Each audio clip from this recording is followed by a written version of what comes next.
सबसे पहले बात करते हैं मॉनेटरी पॉलिसी की। आरबीआई ने अपनी लेटेस्ट पॉलिसी में रेपो रेट को अनचेंज्ड रखा है। इसका सीधा मतलब है आरबीआई अभी इकोनॉमी में बैलेंस बनाकर चलना चाहता है, ना ज़्यादा सख्ती ना ज़्यादा ढील। अगर आरबीआई रेट बढ़ाता तो लोन महंगा हो जाता और खर्च कम होता, अगर घटाता तो लोन सस्ता होता और खर्च बढ़ता। लेकिन अभी आरबीआई ने स्टेबल अप्रोच चुनी है क्योंकि इन्फ्लेशन और ग्रोथ दोनों को साथ लेकर चलना जरूरी है। अब बात करते हैं रिन्यूएबल एनर्जी की रिपोर्ट के अनुसार सोलर और विंड एनर्जी दुनिया में सबसे तेजी से बढ़ने वाले सेक्टर्स बन चुके हैं। 2030 तक इनकी कैपेसिटी 2 गुनी हो सकती है। भारत के लिए ये बहुत बड़ी अपॉर्चुनिटी है क्योंकि इससे ऑयल इंपोर्ट कम होगा, पॉल्यूशन घटेगा और एनर्जी सिक्योरिटी मजबूत होगी। अब आते हैं आज के सबसे इंपॉर्टेंट कॉन्सेप्ट पर, एफआईआई आउटफ्लो। एफआईआई यानी फॉरेन इंस्टीट्यूशनल इन्वेस्टर्स, यानी विदेशी बड़े निवेशक जो भारत के शेयर बाजार में पैसा लगाते हैं।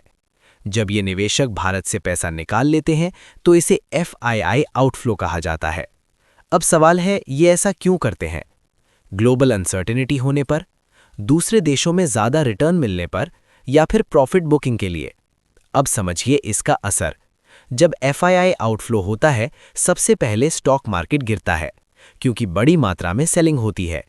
फिर रुपये कमज़ोर होता है क्योंकि निवेशक अपना पैसा डॉलर में बदल लेते हैं। और अंत में इन्फ्लेशन बढ़ सकती है क्योंकि इंपोर्ट महंगा हो जाता है, खासकर तेल।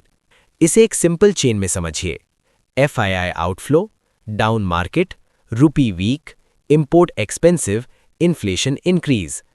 यही कारण है कि एफआईआई आउटफ्लो को इकोनॉमी के लिए वार्निंग सिग्नल माना जाता है। अब बात करते हैं स्पेस सेक्टर की। इसरो अपने गगनयान मिशन की तैयारी तेज कर रहा है। ये भारत का पहला ह्यूमन स्पेस मिशन होगा जिसमें भारतीय एस्ट्रोनॉट्स को स्पेस में भेजा जाएगा। ये ना सिर्फ टेक्नोलॉजी में एडवांसमेंट है बल्कि ग्लोबल लेवल पर भारत की ताकत को भी दर्शाता है। अंत में भारत की ग्लोबल पोजीशन पर एक नज़र। विदेश मंत्री जयशंकर ने कहा है कि वैश्विक चुनौतियों के बावजूद भारत मजबूती से खड़ा है। इसका मतलब है भारत की इकोनॉमी और डिप्लोमेसी दोनों मजबूत हैं।